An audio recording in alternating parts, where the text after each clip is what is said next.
आप देखो, जब भी आप टीवी देखते हो ना, टीवी में अगर आपका केबल का लूज कनेक्शन है तो आपकी ना तो वॉइस में क्लैरिटी रहेगी, ना ही पिक्चर में क्लैरिटी रहेगी, और टीवी में क्या कार्यक्रम आ रहा है, क्या दिखा रहा है, आपको स्पष्ट में समझ में नहीं आता है। लेकिन अगर जब आप केबल का कनेक्शन को ठीक करवा लेते हो तो क्या होता है कि जो पिक्चर की क्लैरिटी और वॉइस की क्लैरिटी जो होती है बिल्कुल सिंक्रोनाइज हो जाती है। आपको टीवी देखने का रियल आनंद आता है और समझ पाते हो कि टीवी का जो एक्चुअल प्रोग्राम है वो किस विषय में चल रहा है और क्या चीज़ बता रहा है। देखो, ये जो छोटी सी बात है हमें जीवन की कितनी बड़ी शिक्षा देता है। अगर गौर से देखो तो हमारे माइंड के अंदर भी बहुत सारे थॉट्स जो होते हैं चलते रहते हैं, और ज़्यादातर जो थॉट्स होते हैं वो पास्ट के गिल्ट, फ्यूचर के अनसर्टिनिटी से रिलेटेड होते हैं। और ये जो थॉट्स होते हैं हमको हमेशा ही परेशान करते रहते हैं। इन द मीन टाइम होता क्या है कि हमारा प्रेजेंट लाइफ अफेक्टेड होने लगता है। हम प्रेजेंट के काम पे सही ढंग से फोकस नहीं कर पाते हैं और माइंड में हमेशा एक लूज कनेक्शन रहता है। मतलब माइंड हमेशा अंदर से खिन रहता है, परेशान रहता है, हमेशा सोचता रहता है कि आखिर क्यों ऐसा हो रहा है मेरे साथ, कब तक ऐसा होता रहेगा। जब तक देखो माइंड आपका लूज कनेक्शन में रहेगा, आपका कभी भी ऊपर वाले के साथ कनेक्शन सही ढंग से नहीं हो पाएगा, और आप ऊपर वाले ने क्या बातें करना है उस बात को सही ढंग से नहीं सुन पाओगे, नहीं समझ पाओगे।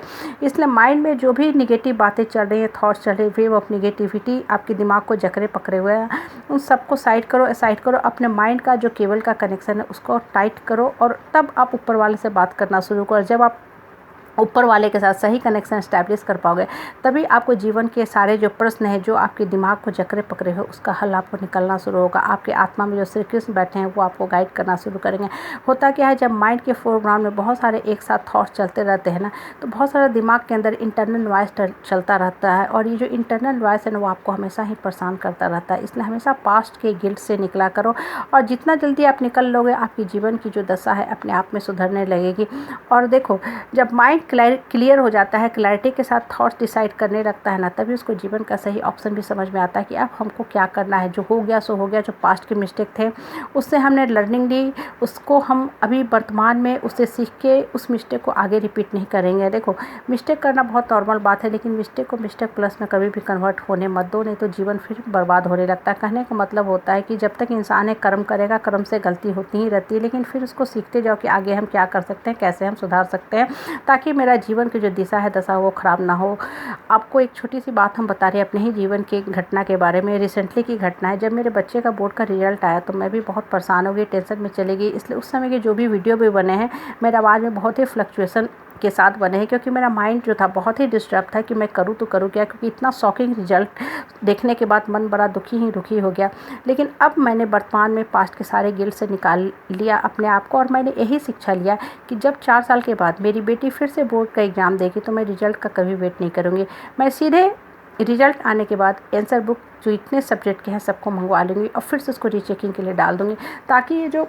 नंबर कम आते हैं, कॉपी की सही चेकिंग नहीं होती है, दिमाग में घंटों घंटों जो ये थॉट्स चलते रहते हैं जिससे हम परेशान होते रहते हैं, बच्चा भी परेशान होते रहता है, उसका वर्तमान का पढ़ाई भी ख़राब होते रहता है, उससे हम निकल देंगे। लाइफ देखो क्या है, learning from the past mistake, कि जो भी आपके पास्ट में मिस्टेक हुए हैं, ये जो आपने गलती किया है उससे सीख के आगे बढ़ा करो। और एक चीज़ हम एक और बात बताना चाहूँगी, children are second opportunity in our life to rectify the mistake of our past. मतलब पास्ट में अगर आपने कोई ऐसी गलती की है उसको बच्चे के लाइफ में रिपीट मत किया करो, अपने पास्ट के मिस्टेक को सुधारते जाओ, ताकि बच्चे का जो जीवन है ना वो ऊपर की तरफ उठता जाए, बच्चे का एक सुंदर भविष्य आप लिखते जाओ।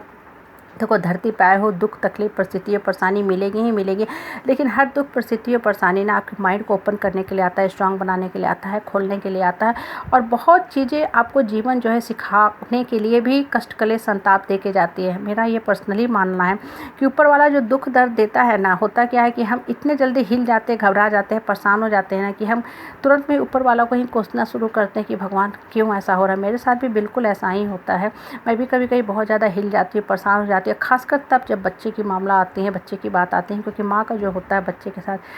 आत्मा से आत्मा, सोल टू सोल कनेक्शन होता है, तो अपने बच्चे को कष्ट में देख के माँ सबसे जल्दी परेशान हो जाती है। लेकिन आप एक चीज़ माइंड को हमेशा स्थिर करके सोचना शुरू करोगे तब आपको सही हल निकलेगा, कि भगवान जो परिस्थिति और परेशानी में आपको डाल रहा है ना, भविष्य के लिए स्ट्रांग बना रहा है, कि भविष्य में भी अगर ऐसी परिस्थिति और परेशानी आती है तो आप स्थिर रहो, स्टेबल रहो। जितने माइंड के अंदर नकारात्मक सोच हो उस सबको साइड कर दो, ऊपर वाला से सीधे स्ट्रेट फॉरवर्ड बात करना शुरू करो, सीखना शुरू करो कि हे भगवान, ये सब परिस्थिति है, परेशानी, हम क्या करें, मुझे इसका आंसर दो। और देखो, आपको आंसर मिलेगा ही मिलेगा। इधर उधर जो बात करते हो, परिवार के खाली पीली जो लोग बैठे होते हैं उनसे बात करना छोड़ दो, उनको जितना जल्दी हो सके माइंड से साइड कर दो, माइंड को एकदम नीट और क्लीयर कर दो, और ऊपर वाला के साथ स्ट्रॉन्ग कनेक्शन जोड़ो, आपके जीवन का सारा समस्या का हल